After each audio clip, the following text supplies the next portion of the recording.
Assalamualaikum warahmatullahi wabarakatuh. Di pertemuan kali ini saya akan bahas materi tentang activity diagram, yang mana activity diagram itu adalah salah satunya digunakan untuk mempermudah developer atau mempermudah pihak lain untuk membaca suatu proses bisnis. Lalu di activity diagram ini selain dari tadi adalah menggambarkan proses bisnis dan urutan aktivitas dalam sebuah proses. Lalu activity diagram ini bukan menggambarkan aktivitas yang dilakukan oleh aktor atau user ya, tetapi aktivitas yang dilakukan oleh sistem.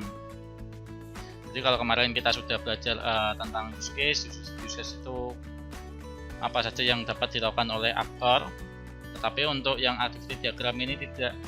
Ini apa saja yang dapat dilakukan oleh sistem. Lalu yang ketiga, urutan atau pengelompokan tampilan dari sistem atau UI, di mana setiap activity dianggap memiliki sebuah rancangan UI.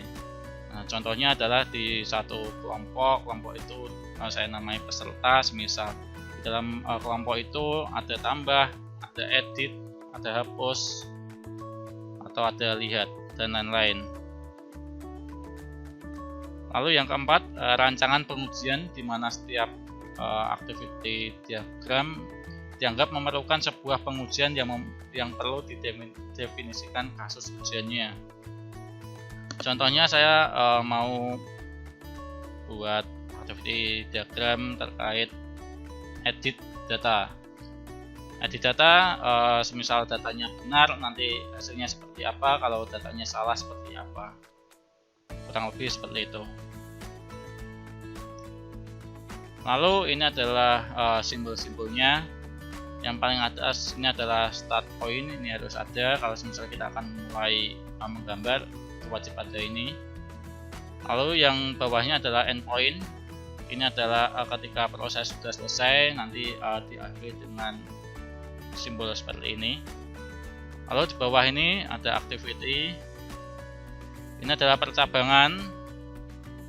Ini dari masukannya adalah 1, pengeluarannya 2, dan ada yang kebalikannya, pemasukannya 2, pengeluarannya 1. Ini namanya join. Lalu yang ini adalah decision. Nanti kalau semisal ada beberapa role ya, nanti menggunakan ini.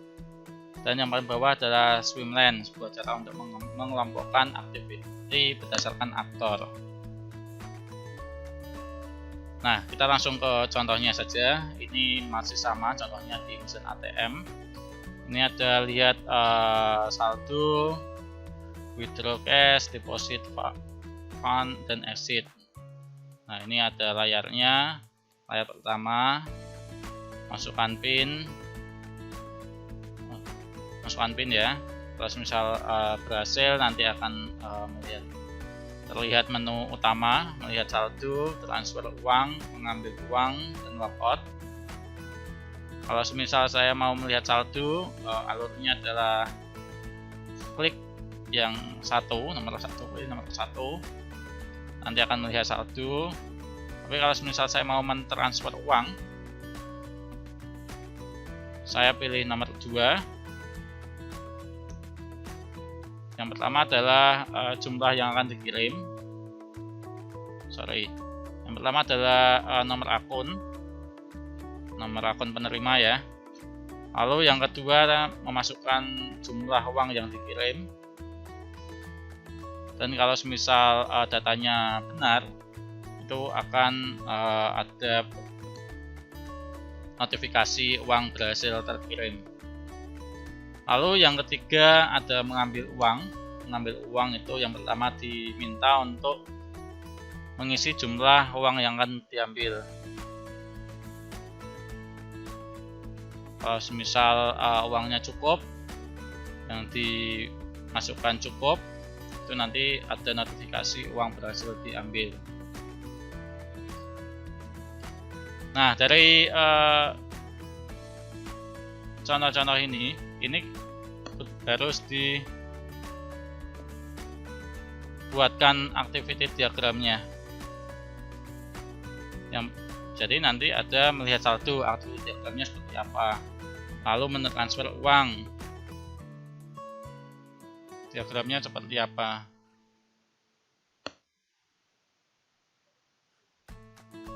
Nah, ini contohnya.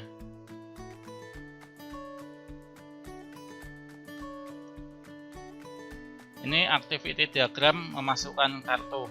Nah, memasukkan kartu aja dibuatkan activity diagram. Jadi semua proses dibuatkan activity diagram. Yang pertama adalah simbol start. Lalu pengguna menyiapkan kartu. Lalu pengguna itu memasukkan kartu. Memasukkan kartu ke mesin ATM. Lalu di mesin ATM akan memvalidasi apakah yang dimasukkan itu benar kartu ATM atau selain kartu ATM. Kalau misal kartu ATM, ya nanti akan menampilkan menu utama. Akan menampilkan menu PIN ya. Tapi kalau semisal tidak kartu ATM atau kartu ATM-nya tidak valid atau sudah rusak, itu langsung mengeluarkan kartunya dikeluarkan, nanti langsung selesai itu ya. Tapi kalau berhasil, dia akan menampilkan menu PIN. Nah, hanya sebatas ini untuk activity diagram memasukkan kartu. Lalu ada lagi activity diagram memasukkan PIN. Nah, tadi sudah memasukkan kartu, ini selanjutnya adalah memasukkan PIN.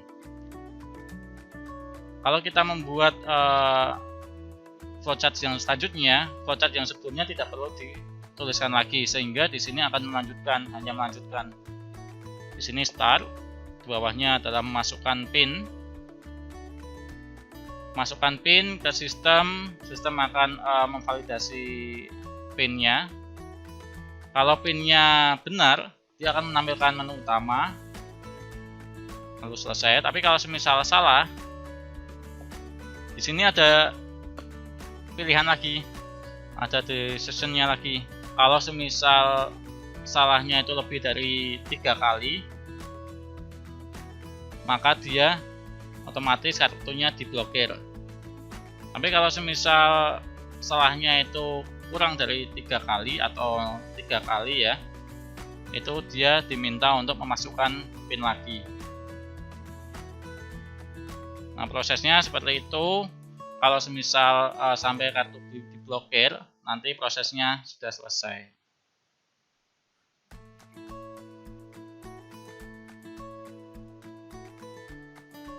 Lalu mengecek saldo. Nah, karena tadi sudah berhasil untuk login ya, untuk login di mesin ATM. Sekarang tetap dimulai dengan simbol seperti ini, bulat, penuh. Pengguna memilih mengecek saldo pada menu utama. Lalu pada sistem akan memproses pengecekan saldo dengan disimbolkan seperti ini. Lalu mesin ATM akan menampilkan saldo di menu utama. Lalu selesai.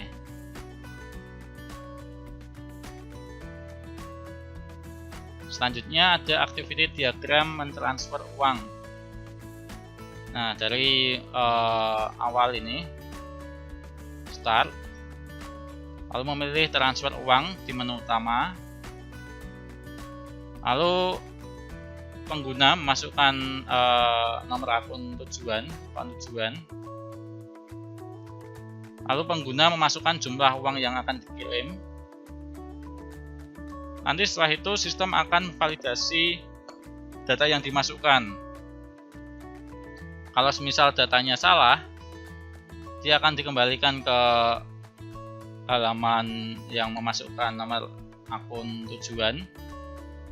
Kalau semisal datanya valid, benar, dia akan menghitung kecakupan dari saldo pengirim. Nah, nanti dicek saldonya cukup nggak untuk mentransfer uang sebanyak itu. Kalau semisal tidak cukup, dia akan dikembalikan ke memasukkan jumlah uang uang yang akan dikirim. Tapi kalau semisal saldonya cukup,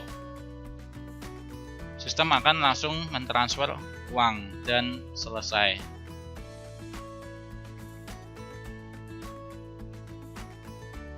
Selanjutnya adalah activity diagram mengambil uang.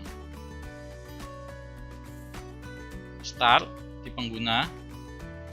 Pengguna memilih mengambil uang di menu utama, lalu memasukkan jumlah uang. Nanti di sistem akan mengecek kecukupan dari saldo pengguna. Kalau semisal tidak cukup, dia akan dikembalikan ke halaman memasukkan jumlah uang. Kalau semisal cukup, dia akan memproses pengambilan uang. Setelah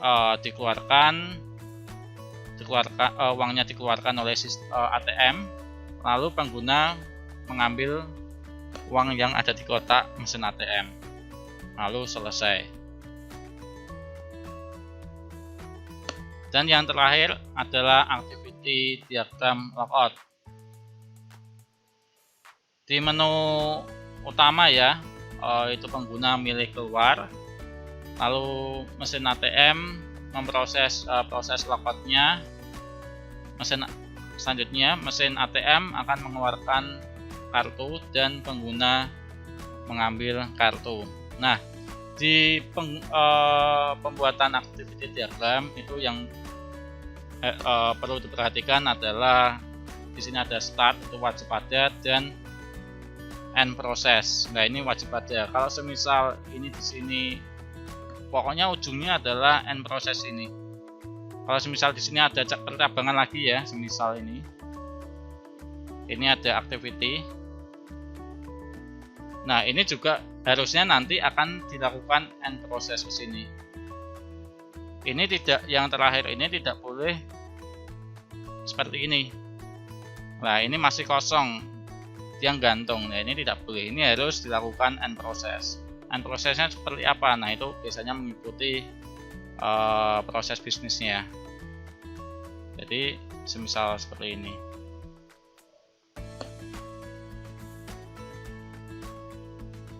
Baik, itu yang bisa saya sampaikan. Kurang lebihnya saya mohon maaf. Terima kasih. Wassalamualaikum warahmatullahi wabarakatuh.